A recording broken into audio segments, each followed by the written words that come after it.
And now a message from our friends at Fetching Food. The 1970s and 80s had elbow, gravy train, Purina, meow mix, and bell bottoms. You've changed your clothes, now change how you feed your pet. Like bell bottoms, kick the kibble and join us in the 21st century with the healthiest diet for dogs and cats. Feed naturally, feed raw, feed Fetching Foods.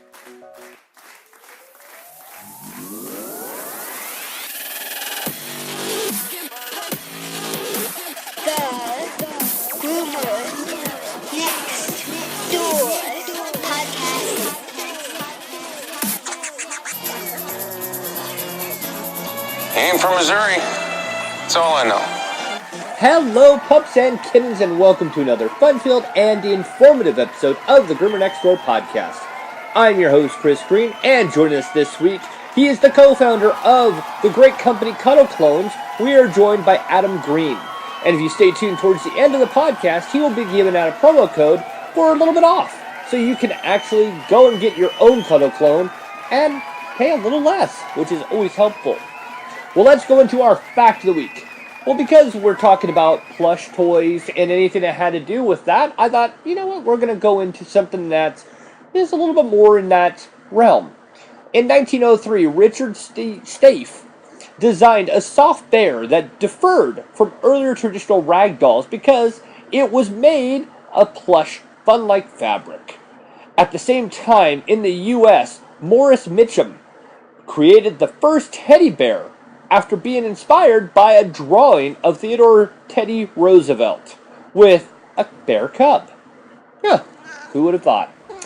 Well, by that sound, Adam is about to enter the podcast studio. So with that said, welcome Adam Greene from Cuddle Clones to the podcast. Oh, hello. Hold on a sec. Dad, we have a guest on the podcast. All right, this week on the podcast, one of my very favorite plush companies that has so much more than I ever imagined is actually joining us this week on the podcast. We have the co-founder, Adam Greene, who is joining us from Cuddle Clones, and I'm so excited to be able to talk to you. Thank you for making some time and talking with us. Yeah, absolutely. Thanks for having me. You know, I think what you guys have done, just if we just go back just to one product, it was enough to say it is the most unique, it is the greatest product out there. So for that one alone, I've always been a big fan of this. And then I'm looking at the timeline, I'm going, it hasn't been around as long as I thought it was. So that's what's even more shocking. Well, let's start off. Right. Yep. Were you going to jump? I didn't know if I interrupted you. No, you're fine. Cool. Yeah, I was going to say, I like you saying the best product ever. I was saying, take plush out of that. Just the best product ever, known to man, is good with me. But yeah, you're right, in that a lot of people think what you had said, that I can't believe this doesn't exist, or even that it does exist, but hasn't been out that long. And I think that my co-founder, Jennifer Williams, who was then Jennifer Graham, that was kind of her thought too, when the original conception of the idea was all the way back in 2005 for her. This is pre me even knowing her, and she's like, obviously this exists, and then looked it up. Obviously it didn't. So yeah, we went from there. Or she did, and then I joined her. You know, it's funny, and this is a conversation that probably is something I have with everybody, and that is 2005. Oh, that was just a couple of years ago. I don't know what happened the last 10 years. I really don't. Yeah, I'm so with you. I still feel like it's around 2009, 8. I'm like, we're not in the the aughts or whatever it is, the teens of 2000s yet. I'm like, oh no, we've been there for 5 to 8 years now. Yeah, I mean, and you know what's funny about it? I mean, I had a daughter in 2008, and in that 10 years, I don't know what happened. I guess it's being a parent. You just kind of lose yourself in it. I hear you. I am not a parent, but that makes a lot of sense to me. Yeah, I would imagine you're just getting through day by day, and then you turn around. Oh, it's been 12 years. Yeah, and then, it's funny because you're so focused on them, and the same thing goes with pet parents. We're so focused on whether we come home, we want to make sure we play with our dogs, our cats. Like I told you before we started, I'm sitting here for the first time. I have a full studio with 3 cats, all right next to me, and they're, I guess you could say they're manning the control booth, I guess you could go with. Right. Yeah, I like to think of them as having official titles. Like there's like a sound engineer, like the one cat and the other cat's beating other calls on the line or something. I completely believe that that's exactly how this works. That's why they're always used in all of my cartoons that we use for the podcast. I use them for that one reason. Well, let's go into talking about yourself. Let's learn a little bit about Adam Greene. Sure, yeah. So I'm born and raised in Louisville, Kentucky. And I say Louisville, that's how people outside of Louisville say it. Louisvillians say Louisville like we got marbles in our mouth or something.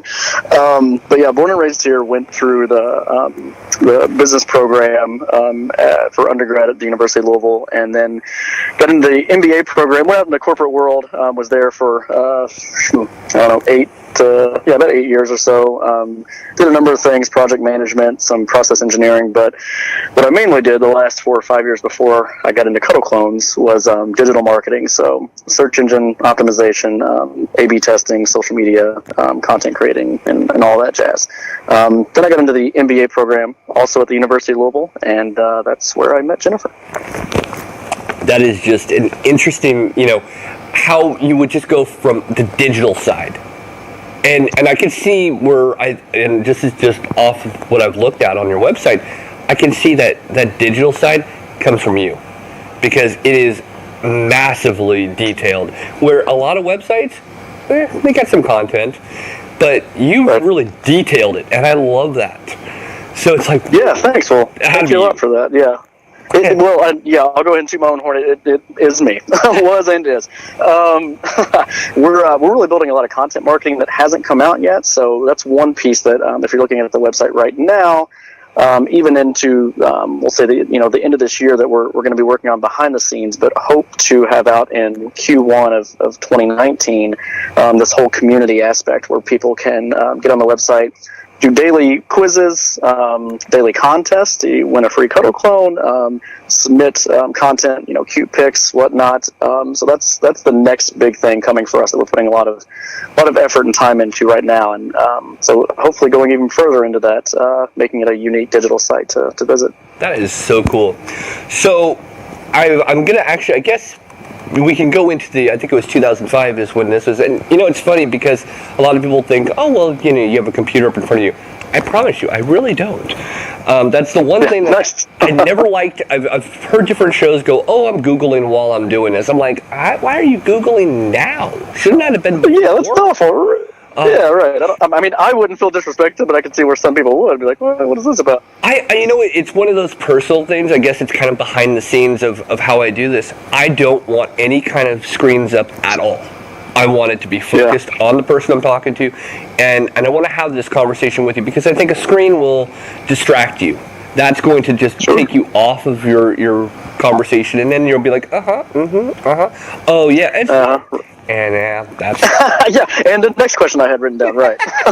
Exactly. So that's why I never like to pull them up, but I of course, to get all my information, had to go on there and read a bunch of different things. That was a lot of fun, and I got lost a couple of times because I was having more fun. So, tell us the origin story. Now, it was 2005, if I'm not mistaken, that Jennifer came up with this, and tell us how that all came about, because I thought it was just so unique. Sure. Yeah, great. And if you go onto our website and About Us, there's a video that you'll see. We're promoting that, I think, in the next few days, actually. So by the time this airs, it'll definitely be on there. That's kind of a behind-the-scenes look at the whole inception of Cuddle Clones. And so what that is, in my own voice here, Jennifer was taking a nap with her Harlequin Great Dane Rufus during this time. And she had said, she frequently takes naps with him, especially on the weekends. And she was just laying next to him, and if you don't know what a Harlequin Great Dane is, they have very unique markings, often have 2 different colored eyes. They're very unique looking dogs. So she's laying on him, using him as a pillow, in her own words is what she says, and thought, when when Rufus passes away, one, we're not going to be able to have the naps and all the grief and bereavement that comes along with just a pet passing away. But even to the physical thing, I'm not going to be able to squeeze and hold him in any tangible form and during a nap or lay my head on him and as a pillow. And so that got her thinking, I wonder if I could buy a stuffed animal that looked something like him, at this point, even though it's 2005. And again, as we talked about, that's 13 years ago, which seems so crazy. Even then, though, you think, there's probably a custom option for almost everything. And so she's like, I'll just go to Google and I'll order this now. And I'm sure I can submit pictures to someplace. Well, it obviously, at this point, in the story, you realize that didn't exist. So she quickly bought the domain, as any budding entrepreneur would. She thought of the name first, Cuddle Clones, and then she bought a few other knockoff names that it could possibly be, and just owned like 4 domains for about a decade before they really meant anything. And that's kind of where it was. And so when Rufus, I'm jumping ahead a little bit in the story here, but when he did pass away, that was when she really was like, I never really let go of this idea. And now I want it even more than I ever have, to have that tangible kind of thing to hug, since he's no longer with her. And that's when she said, not only as a company do I want to try to do this, but she, speaking in her voice, she just wanted the product for herself, even if the company went nowhere. So that led to product development and trying to get a sample just for her own sake, and then that kind of spun into the company itself.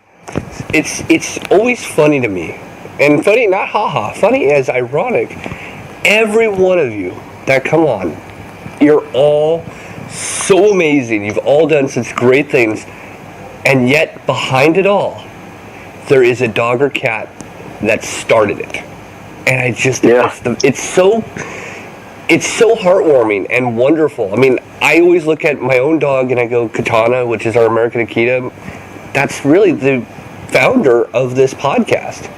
And then here you've got Rufus, and there's all these stories of great people that said, you know what, my dog or cat, I looked in their eyes and I went, oh, I need to do X, Y, Z. And it's because of that. Right. Then, that's a really good point that I think, especially, really every pet lover to some degree, but especially the really big pet enthusiasts, our pets, dogs, cat, whatever it may be, are big inspirations, I think, for our daily life. We work our schedules around them. We do a lot of things for them, and they give a lot back, obviously. But, why wouldn't that extend into, our business endeavors or just general aspirations? And I think it often does. It's so weird. I mean, it's weird in a good way, but it's like, you look at now. I have to ask this question because it's just, of course, pops in my head. Is there a picture of Rufus somewhere in the factory or in the business office side? Oh yeah, absolutely. We've made several versions of Rufus's clone, so we've got those kind of in a line. The very first few prototypes that were not good, admittedly.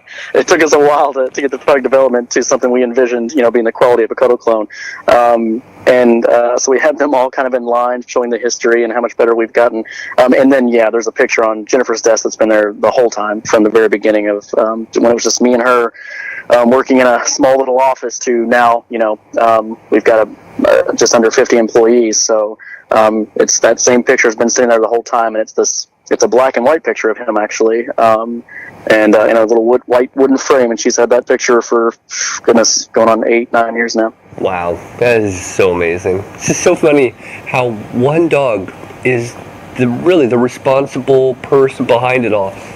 Maybe we just all serve them. Maybe that's just what it comes down to.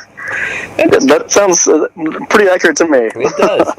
All right, so 2009, going a little bit ahead to the time when you actually met Jennifer, and we had talked about you going to get your MBA. Jennifer was getting hers as well. So talk us through what was going on, and how did that conversation start, and how did you guys just all of a sudden connect?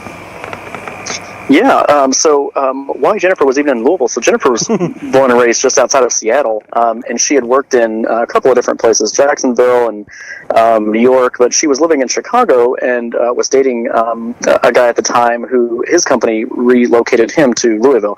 And so she left with him and moved to Louisville, and she had actually already been accepted and was in her first semester at Northwestern in their MBA program. Really good program. And she just, Jennifer, those that know her know that she one, doesn't even plant herself anywhere, but if she thinks there's something, she's very optimistic, and most people, I think, when I got accepted to this really prestigious program at Northwestern, I'm definitely going to write it out here. She's like, I'm not worried about that being attached to my resume. I'm going to get a job or be happier anywhere. So she has no issue just rolling with the punches. So she moved to Louisville with her boyfriend and just enrolled in the MBA program there. And the first time that I had it was one of our very first classes, so not a lot of people know each other. I would venture to say no one knew anyone going into those first few classes, and it was an entrepreneurial cohort. So it was not just an MBA program in general, but it was for the purposes of starting your own business. They had a few different disciplines, and this was the entrepreneurial one. So one of the first days, first classes, everyone had to get up and give their 2 best business ideas. And along with that, we had to submit a book we could submit as many as we wanted, but we had to present 2 of them. Well, people were going up there and throwing in the bare minimum in their book. Like, here's 2 ideas, maybe some 3 or 4. Jennifer submitted 47. Oh my God. She's the true entrepreneurial. Every trait that is attached to her personality and her work ethic fits if you could create an entrepreneur in a mold and cast, it would be her.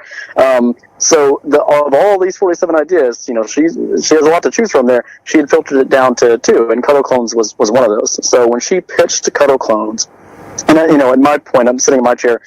She was one of the last ones to pitch. As I had heard, basically everybody in the class going, I'm like, yeah, and I'm mentally poking holes in all the business plans, that don't exist already. I'm like, that's not going to work. There's no market for that.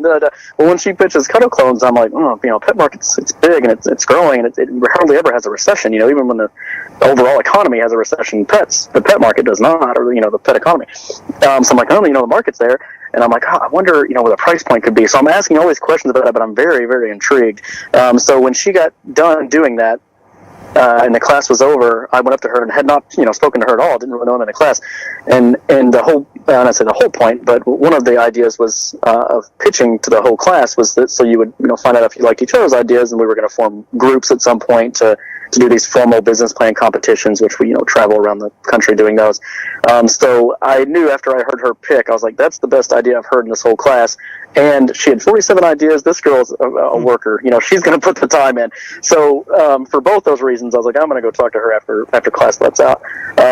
So yeah, class is letting out. She's packing up her stuff, and I went up to her and introduced myself and said, I love the Cuddle Clones idea. I love it. And she's like, are you a pet owner lover? I'm like, yeah, absolutely, I am.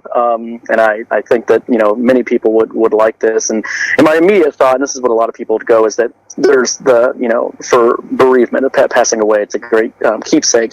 But then as I started thinking about it, and this is after a few other people were presenting, and I'm ignoring them, I'm still thinking about Cuddle Clones and writing my little notes. I thought, it could be military personnel going away, and they're away from the pet. It could be kids going away to college, leaving the family pet behind. So I'm coming up with all these little segments that I'm like, no, it actually applies to a lot more than I'm thinking, originally.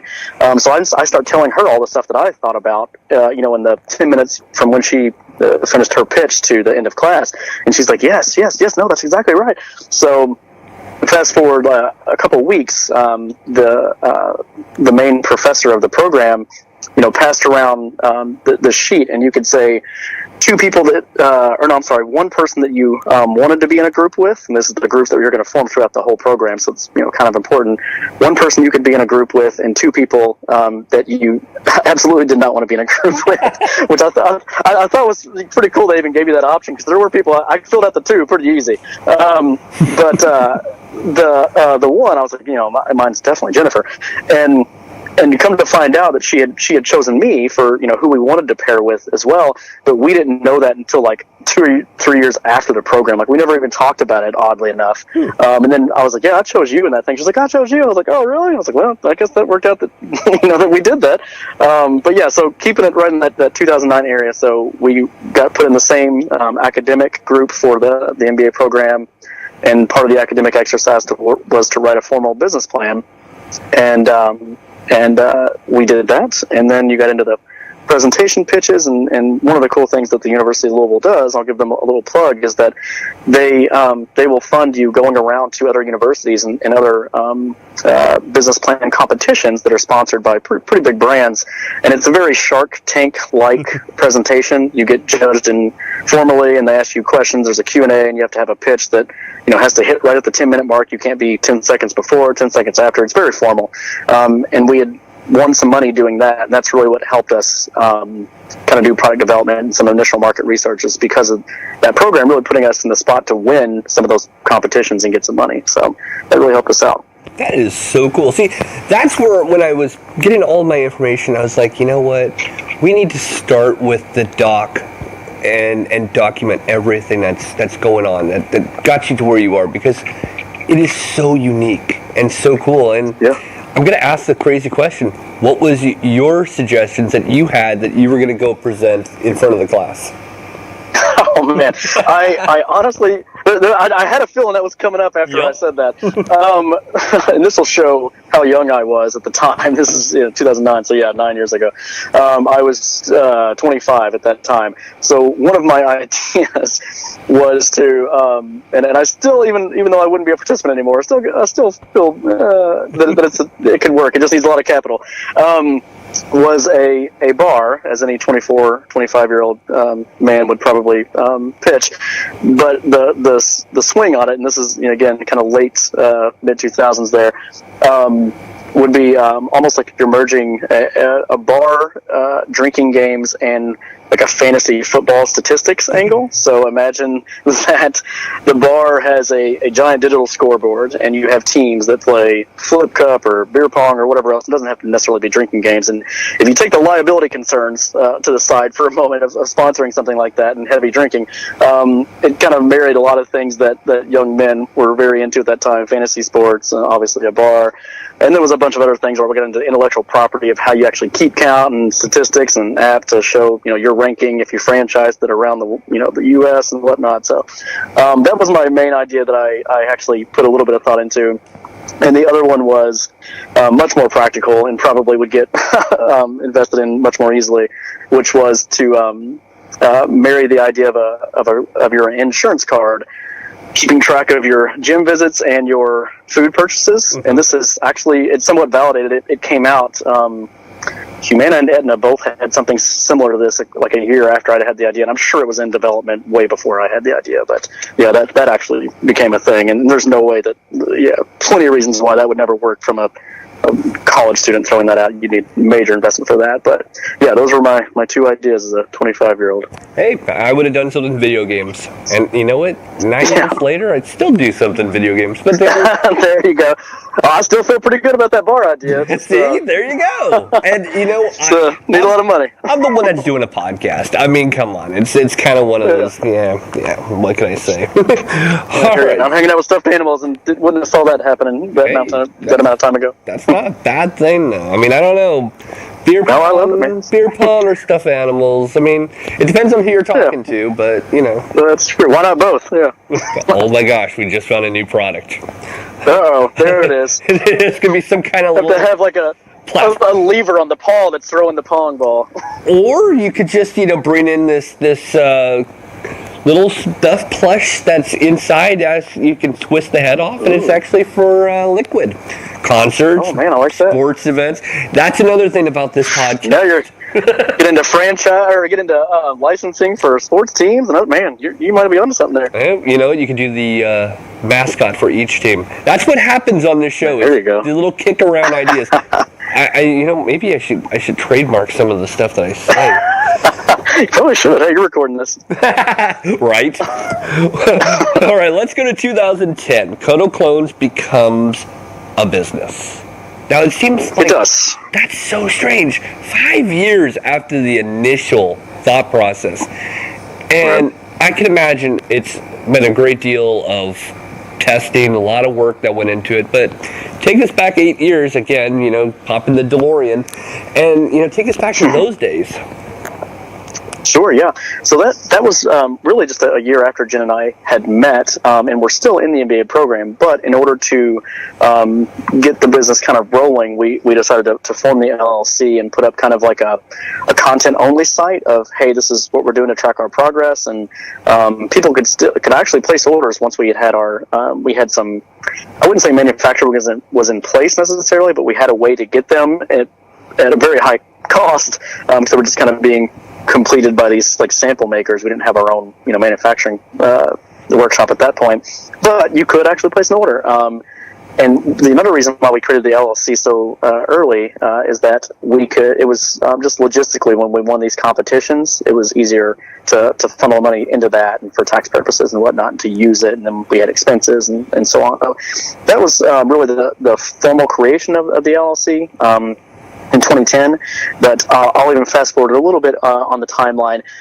It basically stayed in product development and market research up until really the end of 2012, beginning of 2013.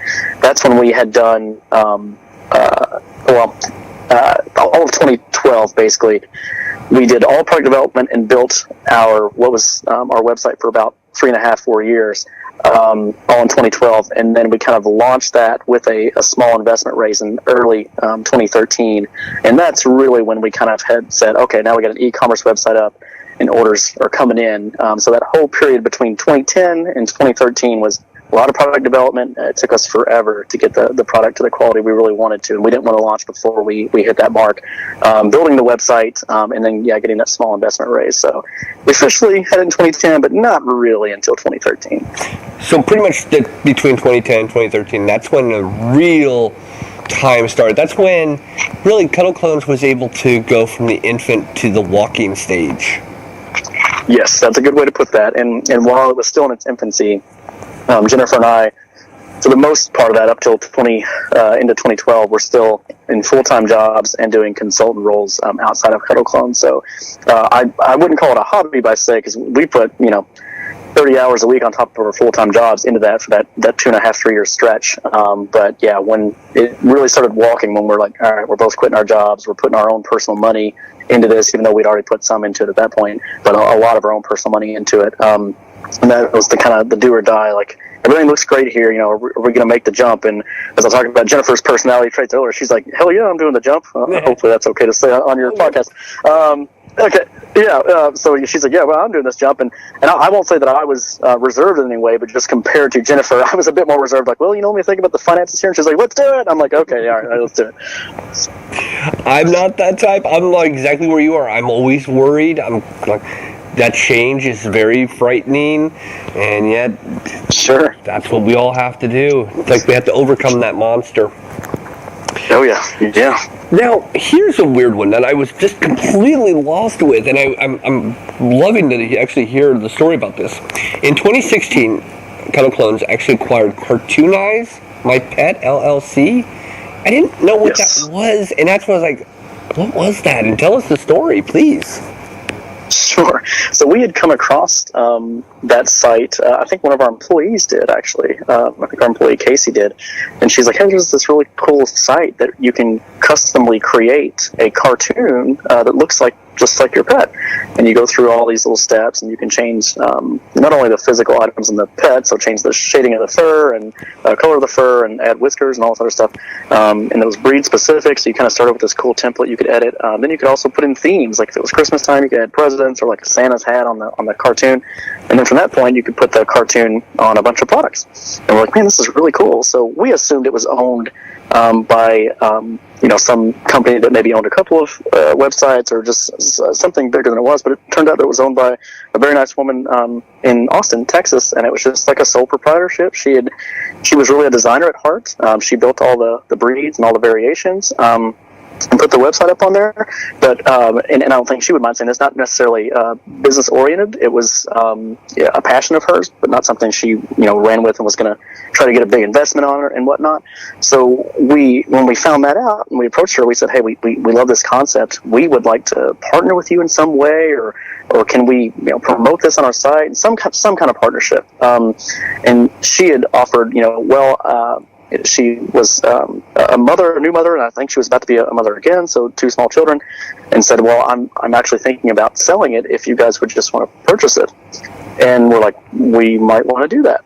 So we went through the due diligence and talked about what we think it could be in the future with proper marketing, or I don't say proper marketing, just more marketing dollars, and especially if we leveraged our own audience, which we already have a really good social media following and email list and whatnot. So the numbers kind of worked out. So yeah, we purchased it, and to this point, it's still doing very well. But we definitely have plans to expand it in the near future. It's kind of set off to the side a little bit because we've had a lot of things going on with Cuddle Clones, the core company, building a new website and a bunch of other things. But we have big plans for Cartoonize My Pet and integrating it into the overall brand, and we think it's going to do a lot of good things in the near future. It just seems so interesting. It's almost become, what was just a plush of your little furry loved one to keep them forever, turned into this massive giant. And that's what's really been cool about doing my research. I'm like, wow, I didn't know you guys did this much. This is cool. When people hear us say that, we acquired this company, they're like, that word sounds like, would you pay them millions of dollars? And like, it's an undisclosed amount, but the word acquisition makes you just think, it's some two titans and doing something, and somebody's like, it was not that. I can assure you that. But yeah, it was a pretty significant purchase for us at that time. I've always hated that, and it's, again, here's my shiny red ball moment. I've always hated hearing those different shows where they're like, so how much you pay for it? It's not my business. No, nobody needs to know how much. Oh God, that always drives me nuts. So I wasn't going to ask that question, but since you brought that up, I thought I would just kind of go off the tracks a little bit. Yeah, I don't know. Right. Why is it so important to people? It's like finding out how much a musician made in a year or how much an athlete made. I don't need to know. It's not my business. Yeah, I know. And like, what are they going to do with that information after they get it? Like, cool. Like, it was just to, satisfy their curiosity. Like, yeah, there's no actionable thing after you know that information. Like, all right, cool. Right. I mean, I don't need to know. I mean, I don't think anybody needs to know. Look, you guys acquired it, and I'm sure you guys are going to use it in a very good capacity. That's all I need to know. Thank you. Right. So next time you're asked that question, so how much? Just think, I'm probably sitting somewhere snickering going, they did go there. Right. So now, this year, so far, you guys have started Cuddle Clones 2.0. And I think that's probably what I might have, the transition from the other site to what's now, maybe, is what's kind of popped through my brain. But tell us about the 2.0. Yeah, sure. So the original site that had launched in early 2013, it did the basics. You could place an order, and you could view the products. There was a photo gallery to kind of see comparisons of past orders to get an idea of the quality and whatnot. But it was not mobile responsive to the point that it was a very tedious process to check out on a tablet or a mobile phone, which obviously even in 2013 is not a good thing. That's been drastically improved. Not even to the point that it's mobile responsive, but now there's a lot of considerations into browser devices, a bunch of other things that we're doing with our what we call they're really essentially add-on products. If you buy a clone or one of our plush items, extra things that we suggest, so collars, mugs, figurines, and other things that are in your pet's likeness that were considered a lot with the new product or the new web design. The old website was very transactional. It was go get your Cuddle Clone, your plush Cuddle Clone, and basically that's it. And the site itself didn't have the guts, I'll say, the back end system to really do any kind of automatically generated marketing for post purchase. The new site does a lot of that and more. So yeah, the 2.0 version is really about customer engagement, trying to foster that a little bit more on the website, and then show them everything that we have to offer. We have a lot more products now, and even on the old site, we had a lot of products that people just really didn't know about because we didn't honestly do a very good job of showing them that in the old design. And the new site, basically, if you get on the new site, you're going to have a pretty good idea of everything we offer. Even if you do only end up buying one thing, you're at least going to know everything that we offer and see how great everything is before you get out of there. And what's funny is I start laughing a little bit because I'm thinking, tablets, they've been around for, 2010, 11, that's when the iPad first came out. Oh, I know it. Yeah. And we had our first design was just like, oh, man, it took over a year. We I'm not going to throw out any names here. We had hired an agency, and they did not do very well. And there was a lot of redesigns and like a contract dispute and a bunch of stuff. So actually, even though it launched in early 2013, it had been in the works since like the Q4 of 2011. So even further back as to why there wasn't a lot of thought on their side put into mobile responsiveness or any kind of checkout on a non-desktop computer. Sometimes your third parties are just, they sound good, but they're just not. Oh, they're awful. Yeah, if anybody listening to this takes anything from this video, I don't know if you want to take my advice at all, but I'll offer it. The one thing I would do is, man, if you can do anything in-house, do it in-house. Mm-hmm. Oof, man, we've had so many issues with agencies and even just a lot of our marketing that we didn't really have the head count or the time to do on our own.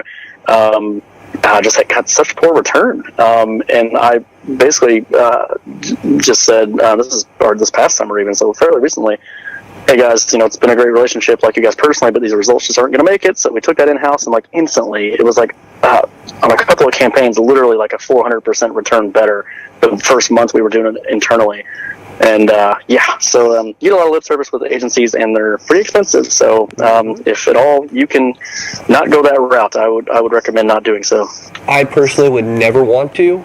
I know other people who have very high up podcasts that are in your top 10, they of course go through a bunch of different people, and I'm sorry, you cannot touch this. You can't touch anything that I'm involved in.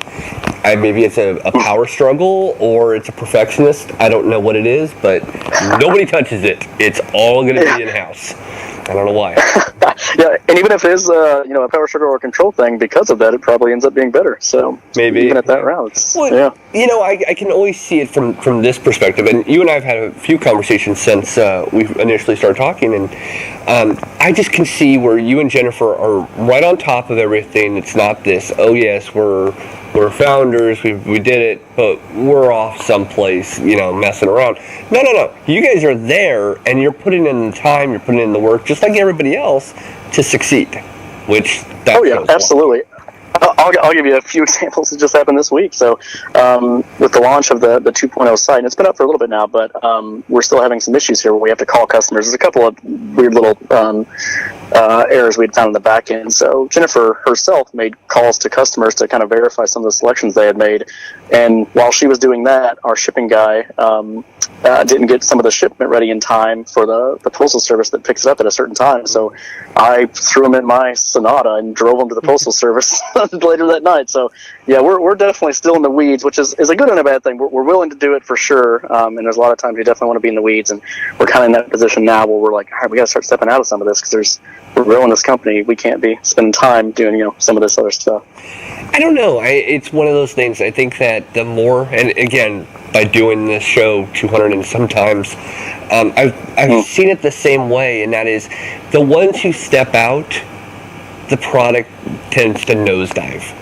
But once they're still in it and caring about the actual progressions, it still maintains and it develops and it grows into something big. It's the moment that they step out, and it's you're trusting your employees to do it, and what's the incentive? A paycheck. But you guys put everything into it, so I get that. Jennifer had mentioned a couple days ago she listens to startup podcasts, and I think one of the guys was talking about how a lot of entrepreneurs will come on there, especially startup entrepreneurs who have quote made it, and say, well, we had our marketing plan, and this was our acquisition cost, and and they go through the whole thing of this is how we set it up, and this is how we did it, and the guy was basically said, and none of them admitted that I was anxious about this not working, or even when we quote made it, that I still had this trepidation or anxiety that something's not doing right and whatnot. And he goes and he was complimenting the guest, and he's like, you're the first guy to say, you know what, I have anxiety like every day, even though I've made it. He's like, I want to make sure everything works well. And he goes, and I think that anxiety is what, and because I care so much is why I have that keeps us succeeding at a level that, some of these other guys, like you're saying, fall off a bit when they start getting unplugged a bit or think they've made it. Well, yeah, and a lot of times people think, okay, well, I'm generating six figures for my company, and I'm taking in, let's just say you're taking in, almost 100 or maybe over the 600,000 or six numbers, and you're taking in a large number, and you're just living a life. But of course, the business is going to need a great deal. That's the hard part that I don't think a lot of people realize. To run the business is what's taking a great deal of money every day. Yeah. And it's a rough one. let's go into products, because this is really where I loved the timeline and I loved going through all of it. And I read it, so it was kind of like it was fun hearing you telling the story, because I got to actually read it and then hear you tell the story. So if anybody wants to actually go back and hear it and look at the website at the same time, it is fun. It was like the book on tape, and I'm kind of showing my age there. You remember those days when you put a tape in and they would read the book to you? Oh, yeah. Yep, that was exactly what that was like for me. And then you have the older kids or younger kids that are saying, "What, a tape? Book? What? Yeah, tape. What's that? Book. I like the books even a what? What? I have a Kindle. Does that count?" Yeah. Right. Oh, man. All right, so we're going to go back to, of course, the beginning, and that is the plush clones. And just kind of walk us through that so that everybody understands exactly what we're talking about. Yeah, sure. So if you don't know by now, a Cuddle clone is a custom stuffed animal made to look exactly like your pet. And how that's made is you give us pictures. We need at least the face picture, but we suggest, the chest, stomach, each side, the back, the tail, and then you have even 3 other areas where you can upload pictures that might showcase distinguishing characteristics, as we call them. So if your pet has an underbite or a scar or a mole or something physically unique that you want captured in your Cuddle clone, you can also capture that in the order. You choose the ear position, so each ear can have its own position. One can be up, one can be down, which that's the cool thing that I like. My dog has that. Each eye color can be a different color, so if they're the same, which I know is mostly the case, that's great, but if they are different, we can capture that. Mouth position, it can be closed, open, or closed but with the tongue peeking out. I love when dogs have that tongue that just kind of shoots out of their mouth even though their mouth's closed, so we made sure to make that an option. And choose all those distinguishing characteristics and customization options along with the pictures. Takes anywhere from 6 to 8 weeks, and you get back a 100% plush replica of your pet. And we do offer rush fees, so if you want it even sooner than that, you can get it as quick as 2 weeks. Which is cool. I mean, I look at it, and I looked at it from 2 angles, and you had mentioned the bereavement side. I didn't really think about that until today, which is odd. I always thought I know it's weird, right? I didn't think about it from military. I didn't think about it for a lot of different things, but I thought, it's so cool to have some, furry friend you can have it on your desk or at work if you're lucky enough to do that, or even in your backseat of your car strapped in. I mean, I know a lot of people who do that. Oh yeah, but yeah. No, you are right that segment that I did not mention that you said, and we call just for ease of terms in the office the pet enthusiast. There's no reason really. All these companies. Oh, what's the problem that you're solving? There's in that case you're not solving any problem. It's just a cool thing. Like it's a cool thing, and I'm a pet person and I want it. So yeah, that really is the biggest segment and that was the most unknown when we started the company. Like, how many people are there that are willing to pay this price for this, that want this product, willing to pay the price, and just because it's cool. I want it because it's a cool thing, and I like getting stuff that has to do with my pet. And that's the segment that we found was pretty big, and that's the one that we really want to harp on with any future products, because that's those are the people that I'll say, quote, celebrate their pet the most, at least through what they buy. And I think that we're in and again, let's go back to 2005 to 2018. I think we're in a much different place now, where people actually look at their pets a lot more as family, where in 2005, which sounds so ridiculous to say this, we still looked at them as pets. I know that's weird. I completely agree with that. No, I as much as we've acted like that's not a lot of time, it is still 13 years, and I do think that trend is noticeably and quantifiably a little bit, as much as you can quantify that statement. I think it is. I think that is the case, and there's industry report. Basically, it's I'm probably going to get this acronym wrong. It's the APPA. It's like the American Pet Product Association. Oh, boom, got it. Just put it out of there. That was just authentic. Just figured it out in my brain. Yeah, good for me, right? Yeah. But they try to quantify a lot of that stuff, and that's one of the metrics they have. And yeah, exactly what you said is something I don't know how they quantify it, but they do, and it's shown that it has increased. So yeah, I completely agree with you. It's an interesting kind of dynamic that we're all in now. And, it's still, and you know this from the Midwest. I live in the Midwest for the last 8 years.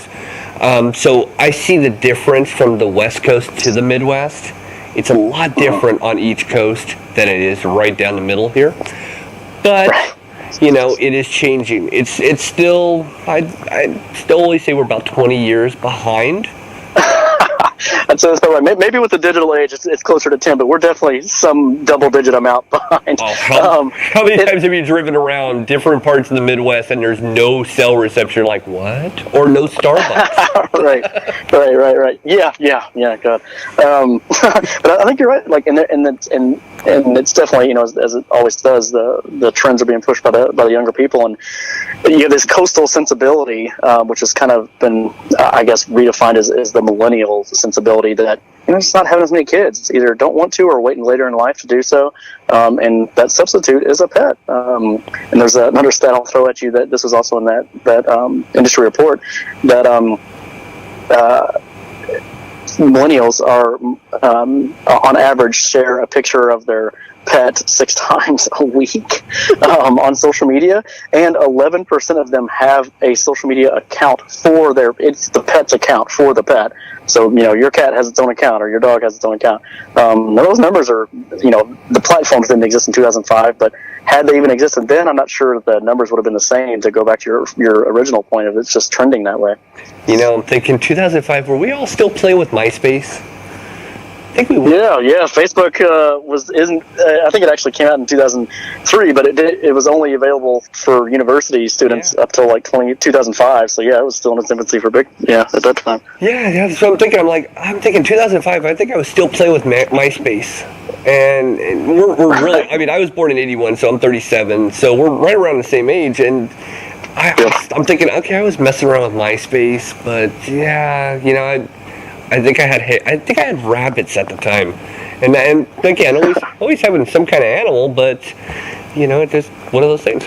All right, well, let's go on to the next one. Which this one I was completely thrown off, and I was like, really? Now this is a cool concept. Plush slippers. Oh yeah, those are one of my favorite. So this was entirely just another one of Jennifer's grandchildren. I think she had somebody had gotten her slippers. I want to say for either her birthday or Christmas or something, and she's like, they're not as soft as I would like them to be. She's like, I need them to be like made of like our clone material because we have really soft acrylic plush. And then like we both just kind of looked at each other, and she's like, we need to make slippers. And so that kind of came next, and that was a quick thing to figure out manufacturing wise. So exact same workshop and same talent. We talked to our head of operations guy, Mark, and he's like, we can do this, no problem. And he kind of gave us the cost that he thought it would take, and we're like, all right, yeah. So we from idea to that being offered on the website was, I'd say, less than 6 weeks or so, which was for us at that time in the custom products, pretty quick turnaround. That is really quick. Typically, that's usually a 6-month kind of window at best. Yeah, and to go even further, the clone took 3 years. So hopefully we had knocked out a lot of the stuff that was going to hurt us on anything plush going forward, and we'd already kind of run that mile. That's funny. Now the next one, I don't play golf, but I do play mini golf. So every time I go to a golf course and I don't see a windmill, I'm a little lost. But I know a lot of people. I have a lot of friends that actually are golfers, and I always like to make that joke. Well, where's the clown? Where's the windmill? That joke is getting very old, but I'm still using it. Stick with it. Yeah, I'd stick with it. Me and Jennifer are both golfers. I honestly don't remember how we came up with that idea. I know we were talking about custom golf club covers at some point when we were golfing, and then I don't know if it happened on that round of golf or not, but at some point shortly after that, one of us came up with it, and honestly just don't remember. But that product actually, to be completely fortified, it's our second best-selling plush item right now, and it's caught on a lot of traction this year, actually. And not exactly sure why. Once we saw that it was getting a few more traffic, I think we got a few more referring articles than we'd had prior. But that one's really doing well for us, and we're at the moment getting into some golf club pro shops, so an actual retail presence to showcase that you can make this custom golf club cover of your pet. And that's one of the few products that it may be the only product that we market to men more than we do women. And not that there's not a lot of women golfers, but That's it's primarily more men, at least in the course in the places that we're advertising it. So yeah, that one was just that's one that I really like, and I always just like custom golf club covers in general, just to break the monotony of a branded old boring golf cover, which is especially the high end stuff. They all kind of look the same. It's all just the same stuff. So when you see the golf clubs there on the back of carts, and there's this goofy looking dog sticking out of one of them, like that guy's got some style. I want to go hang out with that dude. Yeah, they all look like really fuzzy, weird-looking socks to me. So I would. Yeah, a lot of people think they're puppets. Yes. Well, I remember. I think Disney started doing something. I want to say within the last 10 years or so. I think I saw something with them doing it, and I was like, that's at least you're putting some creativity into it. But again, how many adults want to go to a golf course with Mickey Mouse as the head topper for your golf club? Yeah, I can completely see the uniqueness to it. So now I'm going to move over to something that's only a few months away, which I cannot believe I'm saying that, but holiday stockings, which makes more sense than anything that I think out there. Yeah. Because stockings have to be customized to the person. So how did that happen? And take us through that. That was another one of Jennifer's ideas. She had, she's an idea man. Well, again, the 47 ideas in that class, that first class. So yeah, she has ideas. She's never short on ideas. So she goes home to visit her family for Christmas, and at this time, I think they were still in Seattle. I think they live in Arizona now. But she'd come back from visiting them, and she talked about how her parents, still had her stocking from a kid, and they'd kept it forever, and it was custom and had their name obviously on it, but they had picked certain items to put on the stocking as kids, and just the nostalgia of seeing that every Christmas and liking it.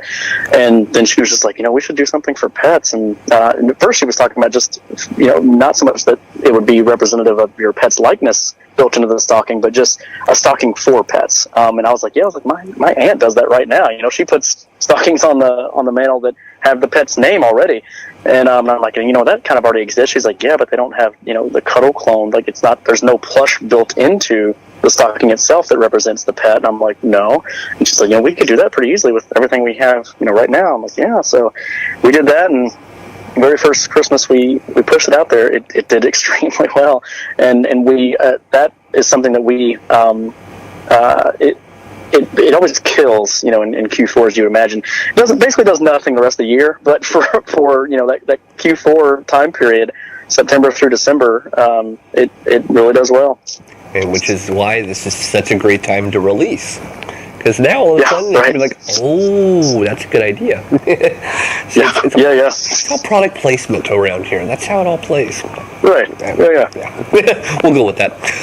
Now the next one I think is a great one, especially for your desk, home and office, where you have the figurines.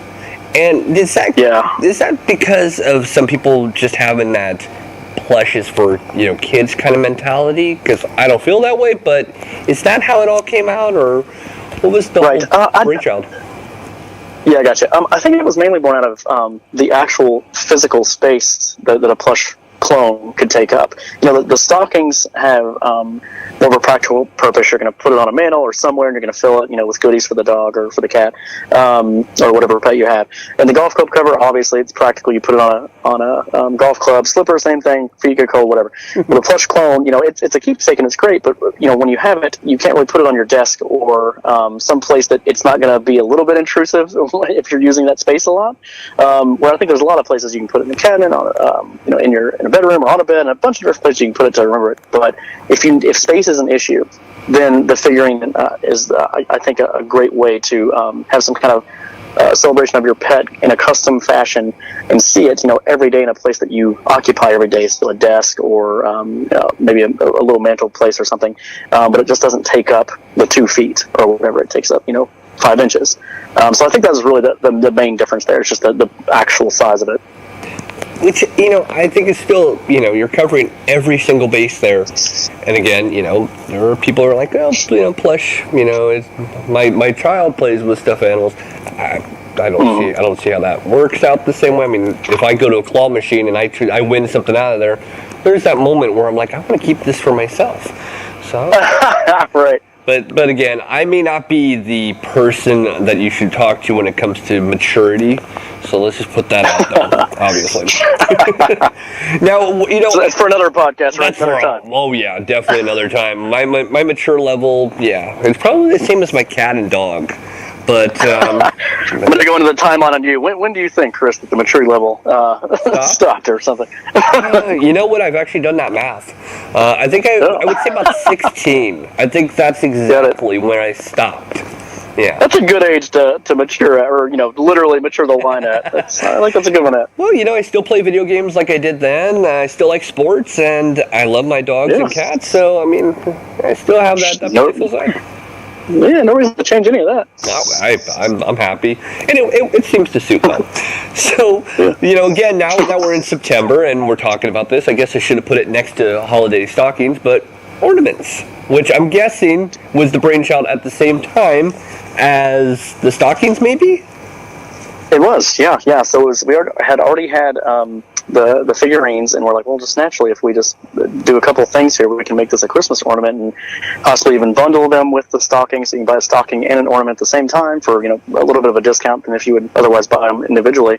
And yeah, that's really all it came about, is that this is something we can offer during Christmas time, and it's an easy add-on, and we already know how to make them through the figurine process. So yeah, it didn't take that much time. It's funny how one thing, just a simple stocking, actually can snowball into two things, which, give it time, I imagine 4 are on the works for maybe even this year or next year. So. Oh, yeah. And I talked about that cartoonize my pet stuff earlier, putting that cartoon version of your pet on a number of either Christmas-themed items or items for Christmas could really be bundled with that stuff, too. So, yeah, a little tease there. There might be some stuff coming up for that. And I always find funny about, going to the cartoonize. I look at all mine, and I alluded to this. I cannot imagine seeing my dogs or even my cats as just dogs and cats. I have to put them as a mog or, a cat man or cat woman.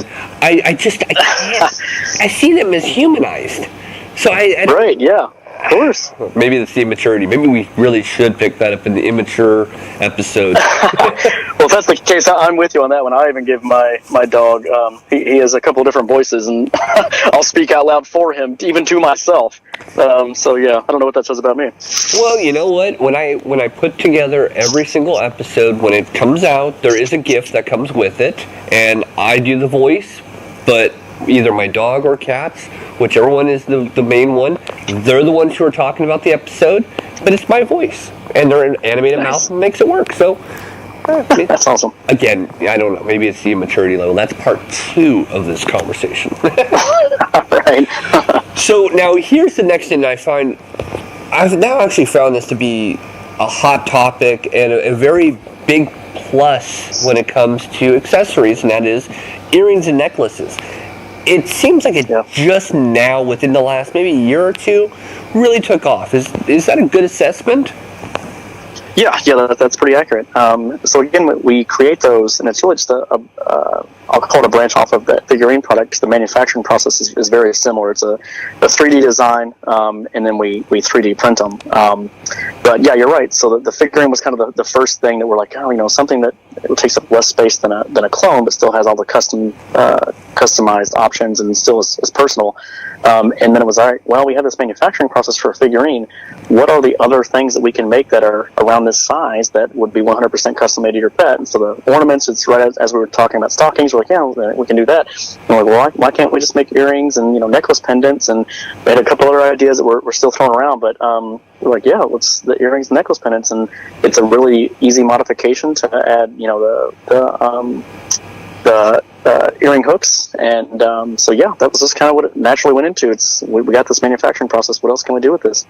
Makes sense to me, and it's kind of unique. I mean, you can go into a big pet store and they have that accessory section, but it's generic, and it's not customized to you or your dog or cat. So now that's a question I have. Now, could you get a bird or a hamster or anything else, or even a snake? Absolutely, and that's in all products. It's not even just the jewelry. So yeah, in every single product, we never wanted. That was one of the things at the very beginning of the company is, we've had dogs and cats growing up, and I've had a rabbit a couple of times as a kid, but we didn't want to stop it just there because it's a company for pet owners, not just dog and cat owners. So yeah, if you have a horse, a bird, anything, and we've made some interesting pets before. We've made a pet possum on a couple of times. We've made any reptile that you can think. We made a Komodo dragon one time that was somebody's pet. So yeah, any pet that you have on any of our products, we'll make it happen. I guess I have to ask the crazy question. So how do you make a plush out of a Komodo dragon?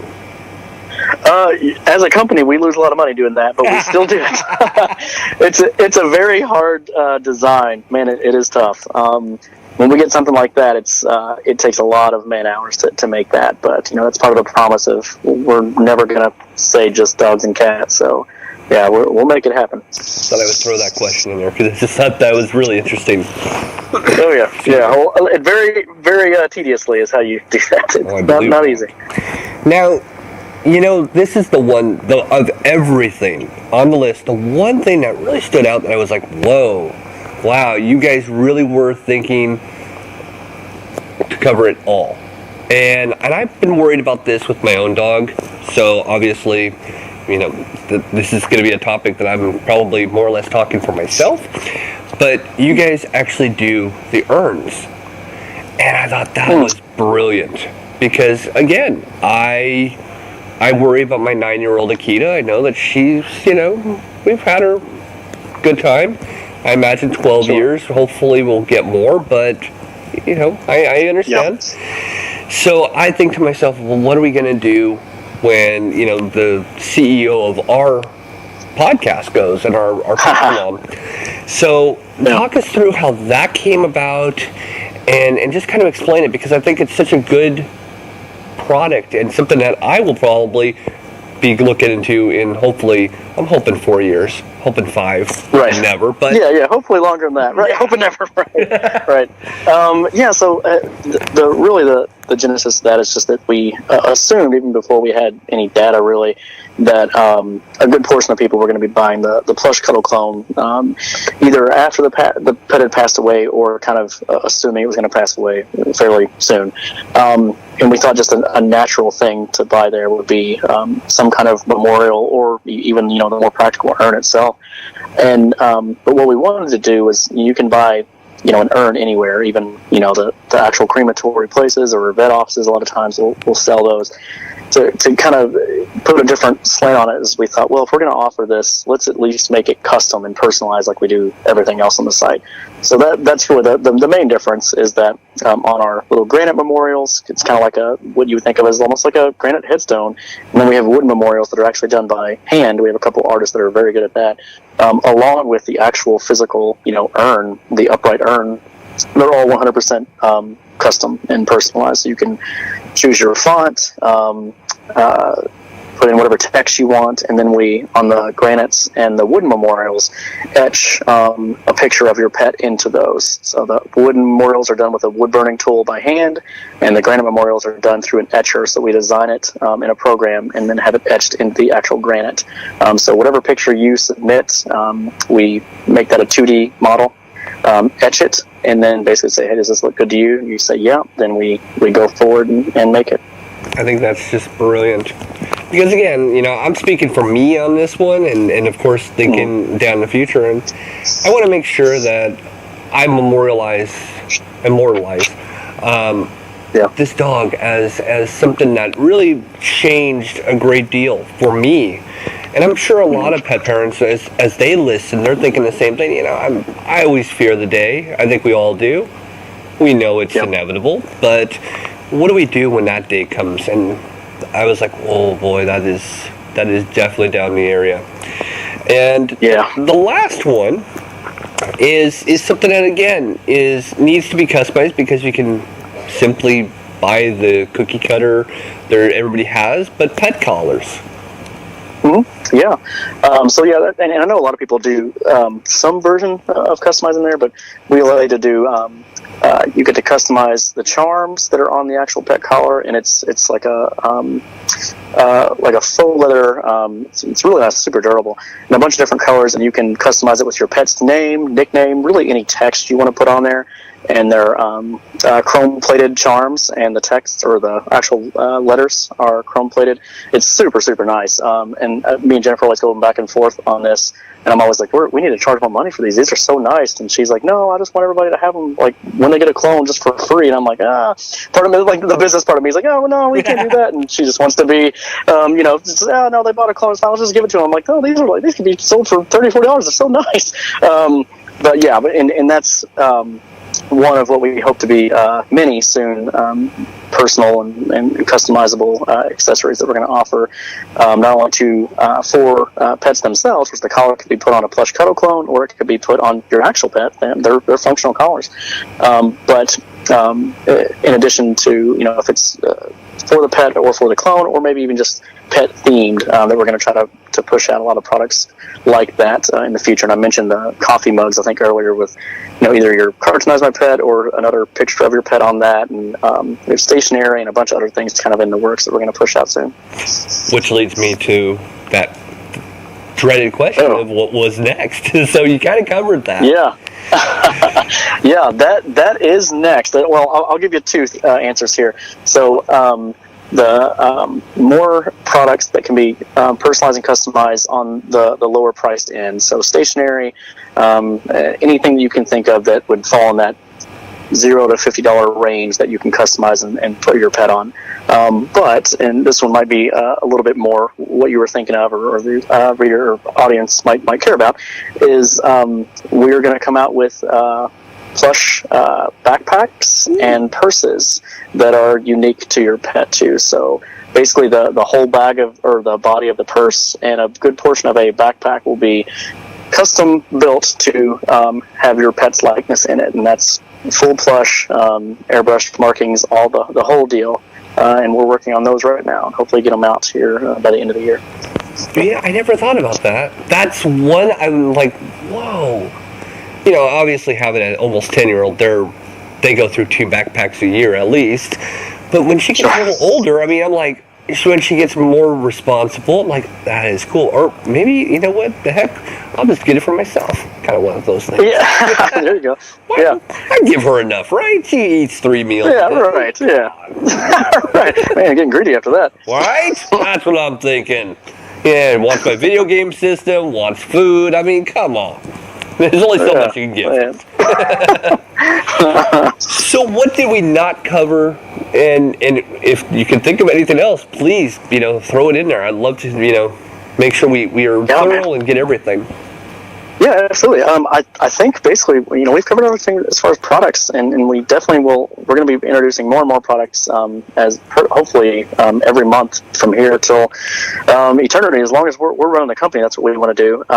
The one other thing that I definitely would like to mention is that every purchase that's been on Cuddle Clones, a portion of that goes to animals in need, and it goes directly to shelters. We do some bigger organizations here and there, but most of the time it goes to no-kill shelters and actual pets in need, so individual pets that might need a surgery or something. So if you think of the GoFundMe site and a couple other ones that if they put, my dog needs surgery or, this or that or some kind of medical care, every month we pick at least one pet to do that for individually, and then also every month we donate to a no-kill shelter. Or a number of no-kill shelters, actually. So that's something we've done from day one when we were making no money, but wanted that to be part of the brand and something me and Jennifer both really care about. It's not only just the volunteer aspect, but actually, monetarily helping these organizations out.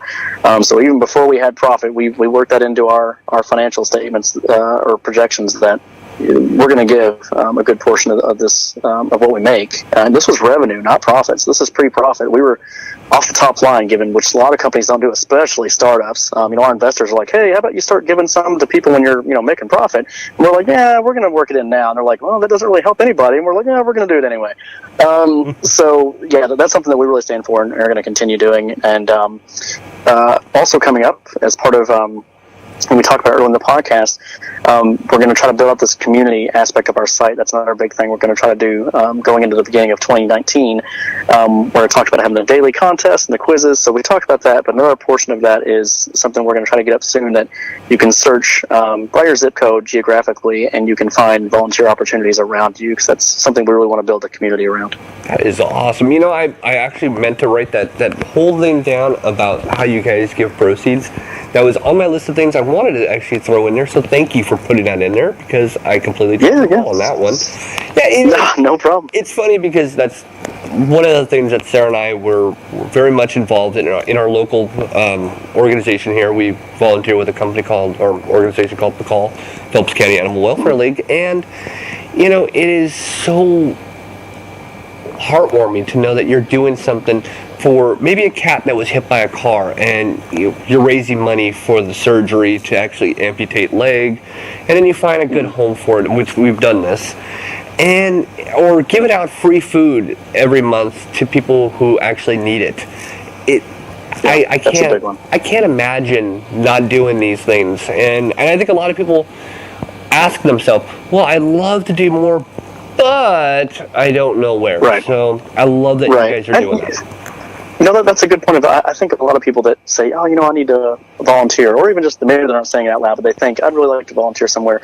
If you don't know what to do or where to start, I would just suggest try to find a way to volunteer to help animals. Mm-hmm. A lot of people are like, I don't like people. I like animals better than. Okay, I agree with that in a lot of most of the time, and you'll never feel bad about helping an animal, especially if you can physically get involved with the animals. A lot of these animals that are in shelters just need love and care, and if you're doing that, I 100% guarantee you're going to feel better after doing that experience than in any other thing you could have been doing, but maybe even more than a lot of other volunteer opportunities.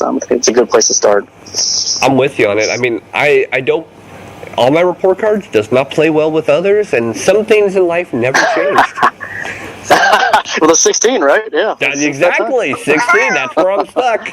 Oh well, it couldn't be worse. I mean, I could have been, an young man and an old person's mentality, I guess. So right. It's in a good spot. Well, I really appreciate you being on the podcast. Is there anything else you wanted to add before we sign off? Sure. Yeah. The one last thing. I will give any of your listeners, if they want any of our products, they could use the coupon code CC. So that's for Cuddle Clones. 2 C's. CC. Groomer Pod, POD, and that'll be good for 15% off through the end of the year, end of 2018. Cool. Well, thank you, and I know a lot of people actually are saying that too, and I will put that up on our Facebook page and run that through as well. Well, thank you, Anna, for being on the podcast. I really appreciate you taking the time and sharing your story and Jennifer's story and all that you guys are doing with us. I appreciate it. Yeah. Thanks again for having me. I really appreciate it on your end as well. It's always been fun. It's been an absolute blast to do this. I really have, seriously. Yeah, definitely. We'll do it again sometime. I hope we do. Well, I'm Chris Greene. Have a pet-tastic week. Bye-bye, everybody. Okay, gotta go in my bedtime.